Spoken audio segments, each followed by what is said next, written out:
अस्सलाम वालेकुम viewers, welcome to Jameel academy. Last week हमने थ्योरेटिकल सेक्शन डिस्कस किया था, bad debts and allowance for bad debts का। बेसिकली इस सब्जेक्ट का थोड़ा सा नाम डिफरेंट बुक्स के अंदर आपको डिफरेंट मिलेगा। Allowance for bad rates, allowance for accounting for receivables, provision for bad rates, provisions, bed rates expenses, similar सब अप्रॉक्स सबकी थ्योरेटिकल सेक्शन जो है हम लास्ट वीक अपलोड कर चुके हैं। सो आज हम थ्योरेटिकल सेक्शन के इंशाल्लाह ताला 3 डिफरेंट लेवल के क्वेश्चन करेंगे और इस चैप्टर को क्लियर करेंगे। Let's move.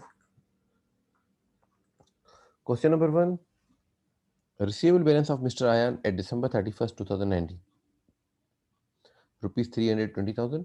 Based on the past experience, Mr. Ayan estimates that 3% of receivable balances will not be collected and therefore relevant allowances shall be made.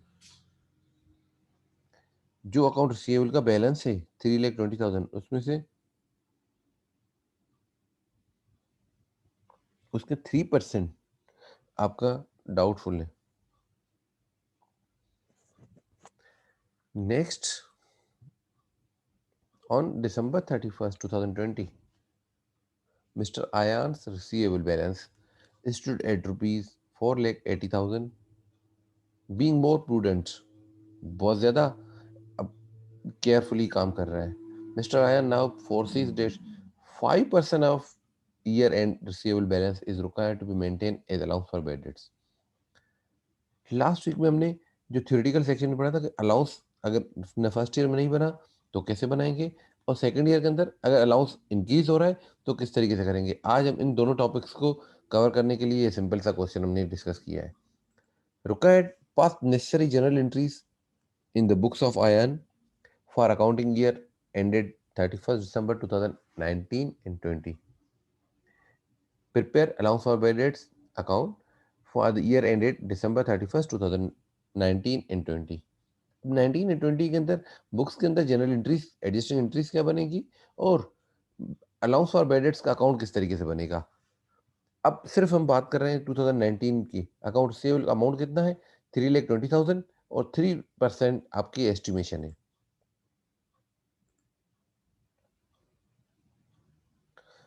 2019 की बेड डेट्स की calculation, account receivable amount कितना है 3,20,000, estimate bad debts कितना है 3%। 3% three 3,20,000 का 3% निकालेंगे तो आपके पास अमाउंट आएगा 9,600। 9,600 is the amount which is estimated to be bed debts. अब ये एस्टिमेशन हो सकता है 2020 में इससे ज़्यादा बेड डेट्स हो सकता है इससे कम हो। तो अब इस कंडीशन को हम नेक्स्ट ईयर में डिस्कस करेंगे। इस वक्त आपकी जो रिक्वायरमेंट है 3,20,000 का 3% आपके पास अलाउंस फॉर बेड डेट्स में होना चाहिए। एक अलाउंस फॉर बेड डेट्स की नेचर क्या है, कंट्रा एसिड आप एक सेपरेट करके रख दें ताकि जब बेड डेट्स होंगे तो आप अकाउंट रिसीवेबल से नहीं करेंगे, आप अलाउंस से करेंगे।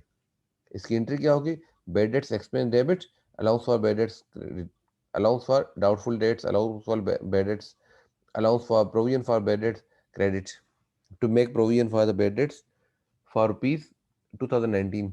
मैंने इंटेंशनली इसमें allowance for doubtful debts, provision for bad debts, allowance for bad debts different नाम यूज किए ताकि आपको ये अंडरस्टूड हो कि ये सब एक चीज के नाम है। अब बेड डेट्स एक्सपेंस, आपकी एक्सपेंसेस जिस तरीके से आपके पहले एक्सपेंस ये रिकॉर्ड नहीं थे, अब एक्सपेंस आपने रिकॉर्ड करेंगे तो एक्सपेंस आपका इंक्रीज होगा।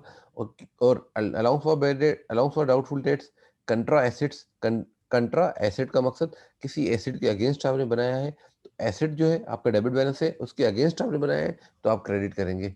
Allowance for bad debts credit, bed debts expense debit, allowance for doubtful debts, allowance for bad dates, provision for bad debts credit. ये 2019 की एक एंट्री होगी। अब इसका टी अकाउंट किस तरीके से बनेगा, अलाउंस फॉर डाउटफुल डेट्स 2019 में 31 दिसंबर को आपने एंट्री पास की, bad debts expand debit, allowance for bad debts credit. अब अलाउंस फॉर बेड डेट्स के account, allowance for doubtful dates के अंदर आपने क्रेडिट बैलेंस में लिखा है 9,600, तो उसको 31 दिसंबर को सेम डे पे क्लोज करने के लिए आपने सीडी कर दिया डेबिट साइड पे, अब डेबिट क्रेडिट आपका मैच हो गया। अब सेकंड चीज़ 2020 में जबकि हमारे पास अब अलाउंस 9,600 ऑलरेडी है, तो क्या कह रहा था कि उसका अमाउंट जो था 4,80,000, उसका 5% एस्टिमेट करना है। तो वो कह रहा है कि शायद नेक्स्ट ईयर 24,000 हमें ना मिले, हमारे डाउटफुल हो। अब उस डाउटफुल में 24,000 का होने के लिए आपके पास ऑलरेडी उसमें डाउटफुल में बैलेंस पड़ा हुआ है कितना, 9,600। 2019 में आपने एस्टिमेट किया कि 2020 के अंदर शायद बेड डेट्स हो, नहीं हुए, तो आपके पास अलाउंस वहीं भी पड़ा रहा। अब अलाउंस आपके पास वो कह रहा है कि नहीं 9,600 तो पड़े हुए, मगर अलाउंस होना कितना चाहिए, 5% of closing balance of account receivable. Account receivable का बैलेंस है 4,80,000, उसका 5% मीन्स 24,000, 24,000 रुपीज बेड डेट्स होने चाहिए। अब उसके अंदर आपके पास 9,600 ऑलरेडी आपने एक्सपेंसेस रिकॉर्ड किए हुए, अब या एक्सपेंसेस रिकॉर्ड किए हुए या अलाउंस फॉर बेड डेट्स के अंदर ऑलरेडी 9,600 पड़े हुए। अब उसमें रिमेनिंग अमाउंट इतना इंक्रीज करें, इतना अमाउंट उसमें इंक्रीज करें ताकि वो 24,000 हो जाए। जितना इंक्रीज होगा वो आपका है 14,400। तो अब आप एंट्री क्या होगी 14,400 से, आप याद कर लें लास्ट फर्स्ट जो थ्योरेटिकल वाला सेक्शन था, थ्योरेटिकल सेक्शन के अंदर हमने डिस्कस किया था, अगर अलाउंस फॉर वेरिएट्स ऑलरेडी बना हुआ है और नेक्स्ट ईयर में इंक्रीज हो रहा है या डिक्रीज हो रहा है, तो हमने वो कंडीशंस हमने डिस्कस की थी। अब अगर आपके पास रिकॉल करने के लिए आप दोबारा उस वीडियो को क्लिप को देख लीजिएगा, तो 24,000 अलाउंस फॉर बेडेट्स करने के लिए अलाउंस के अंदर ऑलरेडी 9,600 पड़े हुए, तो रिमेनिंग आप 14,400 रुपीज उसमें ऐड करेंगे। अब 14,400 की एंट्री क्या होगी, allowance for बेडेट्स, sorry, बेडेट्स expense debit, allowance for बेडेट्स credit, allowance for doubtful dates credit. 14,400 से डेबिट होगा, 14,400 से क्रेडिट होगा। आप एक्सपेंस रिकॉर्ड करेंगे, एक्सपेंस इंक्रीज करेंगे।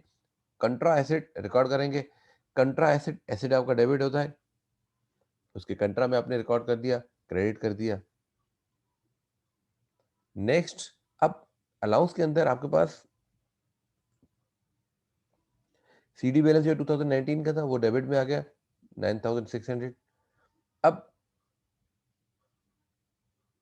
24,000 ये आपका सीडी बैलेंस होना चाहिए। नेक्स्ट ईयर ओपनिंग में 2021 में आपके पास यहाँ 24,000 होने चाहिए। तो ये आपने 24,000 रखने के लिए यहाँ बैलेंसिंग अमाउंट ये टाइपिंग एरर है, 99,600 के बदले 14,400 होगा, तो आपके पास 24,000 रुपीज मैच हो जाएंगे।